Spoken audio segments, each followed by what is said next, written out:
Selamat pagi Bapak Ibu Saudara yang diberkati oleh Tuhan. Pagi hari ini kita akan mendengarkan renungan firman Tuhan, tapi sebelumnya mari kita menaikkan pujian penyembahan kita kepada Tuhan.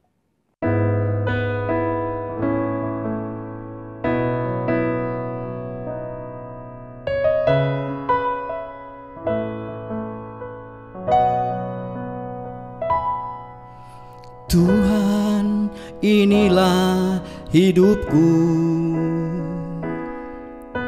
ku serahkan padamu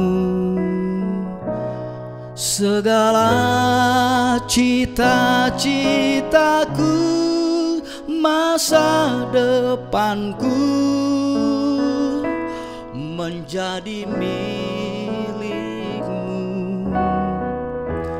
jadikan kami terang-Mu di tengah kegelapan dunia, membawa bangsa-bangsa kepadamu.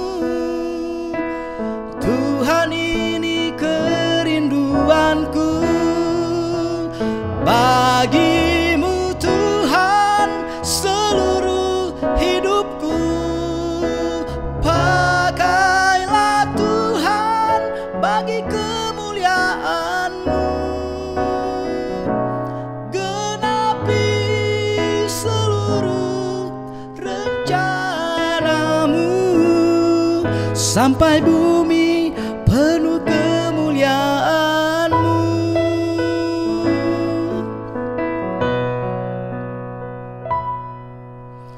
Tuhan, inilah hidupku, ku serahkan padamu segala cita-citaku, masa depanku menjadi milik-Mu. Jadikan kami terang-Mu di tengah kegelapan dunia, membawa bangsa-bangsa kepadamu. Tuhan, ini kerinduanku bagi-Mu Tuhan, seluruh hidupku. Pakailah Tuhan bagi kemuliaan-Mu, genapi seluruh rencana-Mu, sampai bumi penuh kemuliaan-Mu. Bagi-Mu Tuhan, seluruh hidupku. Pakailah Tuhan bagi kemuliaan-Mu, genapi seluruh rencana-Mu, sampai bumi penuh kemuliaan-Mu, sampai bumi penuh kemuliaan-Mu, sampai bumi penuh kemuliaan-Mu. Mari kita berdoa. Bersyukur kami kepadamu Tuhan Yesus yang baik. Pagi hari ini Tuhan masih beri kesempatan buat kami menikmati berkat dan anugerah-Mu. Sebelumnya kami mau mendengarkan kebenaran firman Tuhan, menjadi pegangan kami di sepanjang hari dalam setiap aktivitas dan kegiatan kami. Beri hikmat kepada kami, supaya kami bisa memahami kebenaran firman-Mu dengan baik. Dalam nama Yesus kami sudah berdoa. Haleluya. Amin. Puji nama Tuhan, Bapak Ibu Saudara yang diberkati oleh Tuhan.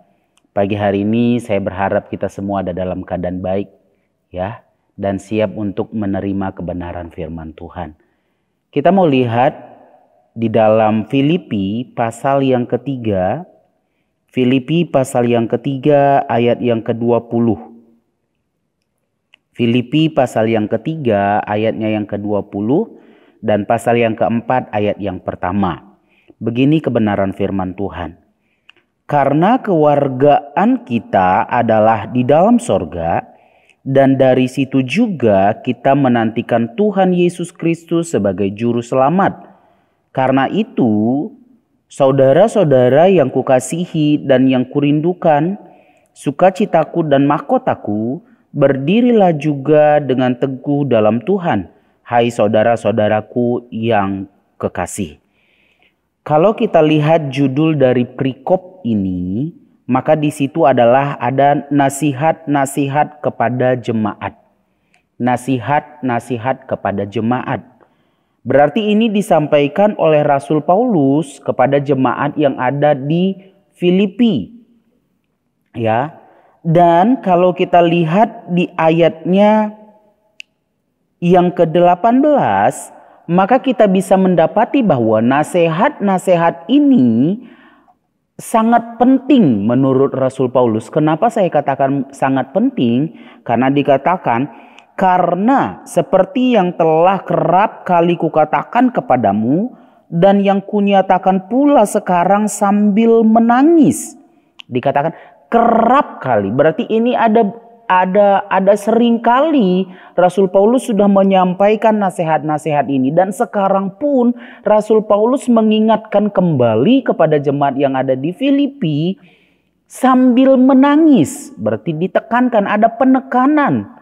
Jadi di situ ada kesungguh-sungguhan yang disampaikan oleh Rasul Paulus kepada mereka.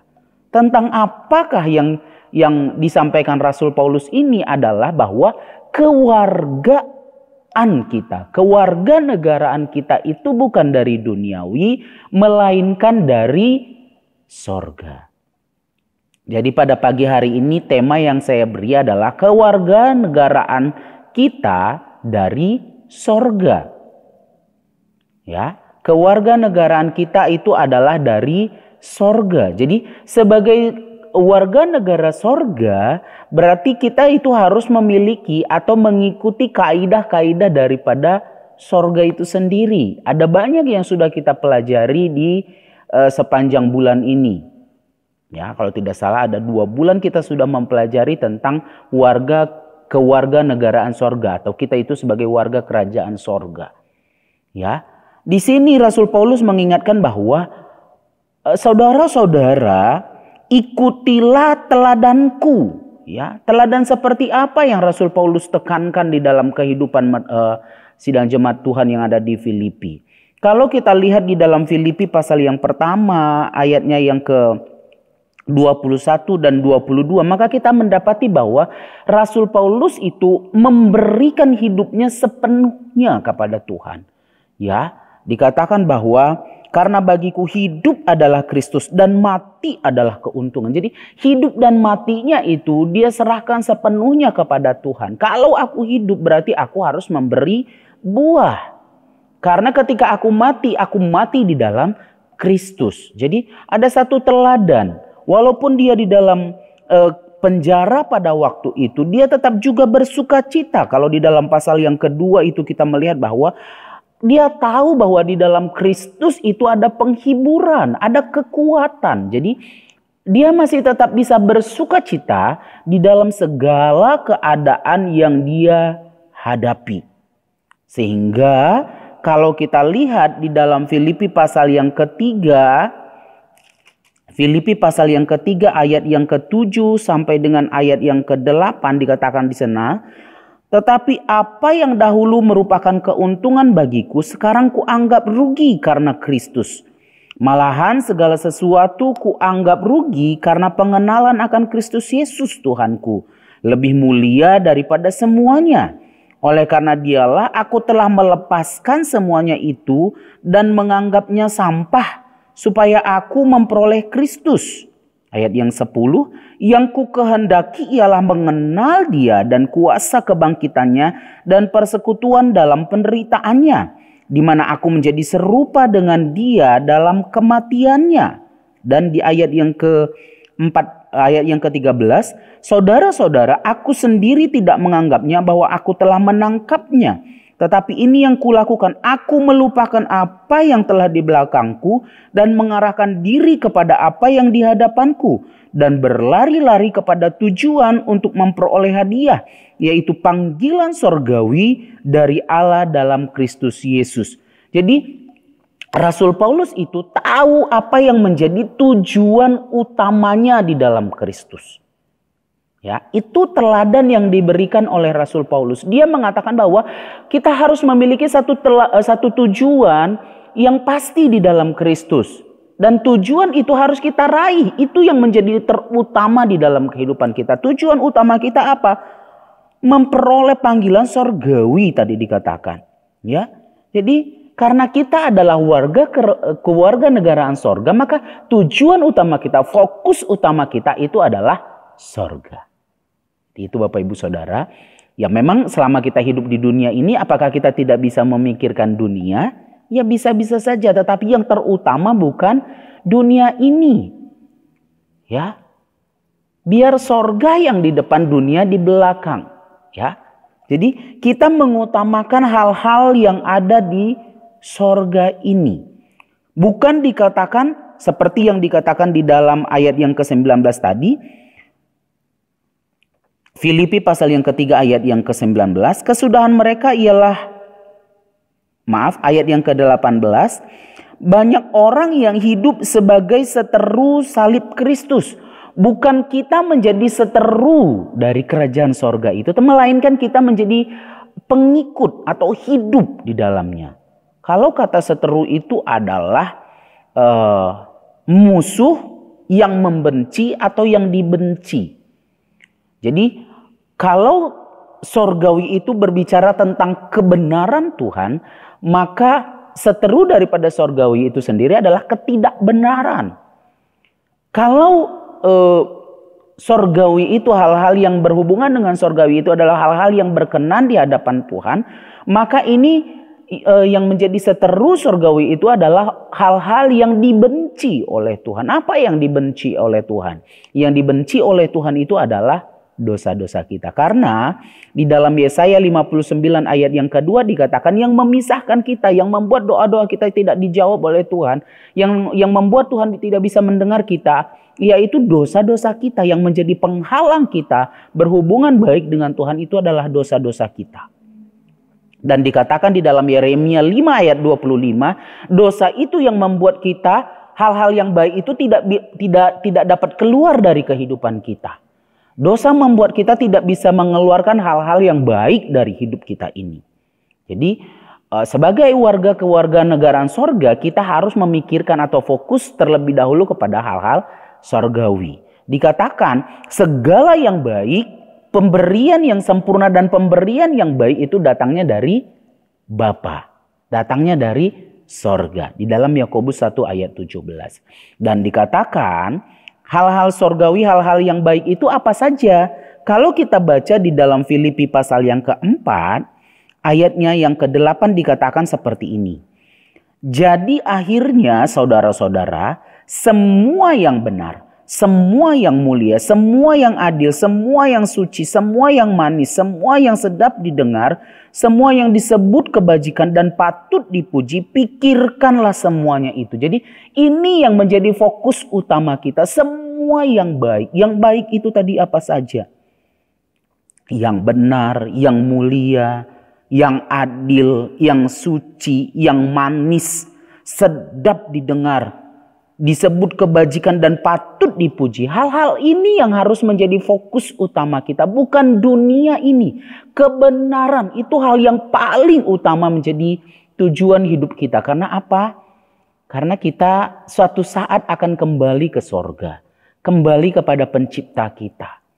Ya, kalau di dunia ini kita menghadapi sesuatu, segala sesuatunya, kita harus percaya bahwa dunia ini bukan tempat yang selamanya kita berada di dunia ini. Dunia ini akan berakhir dengan segala sesuatu yang ada di dalamnya. Kalaupun kita berada dalam keadaan tidak baik pun hari ini, itu akan berakhir juga. Tapi kalaupun kita ada dalam keadaan yang mungkin sangat baik, ya dunia ini tidak ada yang kekal. Semua pasti ada ujungnya. Jadi jangan pusatkan dirimu dengan hal-hal yang ada di dunia ini. Walaupun keadaan seperti apapun sekarang ini, kita harus lebih fokus kepada hal-hal sorgawi. Seperti yang dikatakan oleh kebenaran firman Tuhan. Bukan hanya fokus, bukan hanya dipikirkan saja. Tetapi di dalam Filipi pasal yang keempat ayat yang 9 ini dikatakan, bahkan lebih lagi kita harus melakukannya. Sehingga pikiran, hati dan pikiran kita itu selaras dengan perilaku dan tindakan kita. Bukan lain di bibir atau lain di mulut, lain juga di hati dan di pikiran kita. Tetapi sebagai orang-orang umat ketebusan Tuhan, kewarganegaraan sorga, kita harus melakukan hal-hal yang baik sesuai dengan apa yang dikatakan oleh kebenaran firman Tuhan. Kita hidupi kebenaran firman Tuhan itu. Ya, puji nama Tuhan Bapak Ibu Saudara. Jadi sekali lagi saya mengatakan kita bukan berasal dari dunia, tapi kita berasal dari sorga. Oleh sebab itu fokuslah kepada hal-hal yang ada di sorga. Puji nama Tuhan, kebenaran firman Tuhan tidak saya perpanjang. Mari kita berdoa. Kami bersyukur kepadamu Tuhan Yesus yang baik. Kalau pagi hari ini kami boleh diingatkan kembali lewat kebenaran firman Tuhan. Tetapi kami membutuhkan Roh Kudus-Mu supaya kami bisa menjadi pelaku-pelaku kebenaran firman-Mu. Kami perlu hikmat yang daripadamu supaya kami menjadi orang-orang yang bijaksana di hadapan Tuhan. Terima kasih Bapa yang baik. Tuntun langkah-langkah kami di sepanjang hari ini. Lindungi kami, tutup bungkus kami dengan kuasa darah-Mu. Jauhkan kami dari hal-hal yang tidak kami inginkan. Tapi biarlah kesuksesan, keberhasilan menjadi bagian kami di sepanjang hari ini. Dalam nama Yesus kami sudah berdoa dan mengucap syukur. Haleluya. Amin. Selamat pagi Bapak Ibu Saudara, selamat beraktivitas. Tuhan Yesus memberkati.